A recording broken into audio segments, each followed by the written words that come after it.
எல்லோருக்கும் வணக்கங்க. இன்றைக்கி வீடியோவில் நம்ம தோட்டத்தில் ஒரு அற்புதமான பழ மரம் தாங்க நடப்போகிறோம். அந்த மரம் தாங்க ராம் சீதா. நம்ம எல்லாருக்குமே நல்லா தெரிஞ்சது பார்த்திங்கன்னா நாட்டு சீதா தாங்க, கஸ்டர்ட் ஆப்பிள்னு சொல்லுவோம். சீத்தாப்பழ வகையிலேயே இதுவும் ஒன்று தாங்க. நம்ம ஃபார்முக்கு இவங்க புது வரவு தாங்க.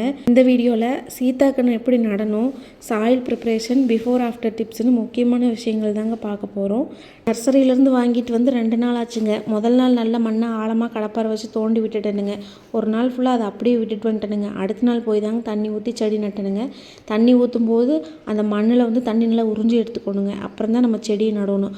அடுத்த விஷயம் பார்த்திங்கன்னா, நர்சரியில் பேக் பண்ணி கொடுக்குற அந்த கருப்பு கவர் இருக்குதுங்க இல்லையா, அதை வந்து அழுங்காமல் ரிமூவ் பண்ணணுங்க. ஏன்னா உள்ள மண்ணோ வேரோ டேமேஜே ஆகக்கூடாதுங்க. கேர்ஃபுல்லாக கையாளணுங்க. அப்போ தானுங்க செடி நல்லா வளரும். வெயில் அதிகமாக இருக்கிறனால தென்னங்கீத்தை வெட்டி சுற்றி கட்டிட்டோம்னா இன்னும் சப்போர்ட்டாக இருக்குங்க. நான் அந்த விஷயத்த பண்ணவே இல்லைங்க. ஏன்னா சுற்றி தென்னை மரம், வாழை மரம்னு நிறைய இருக்கிறனால அந்த நிழலே போதும்னு விட்டுட்டேங்க.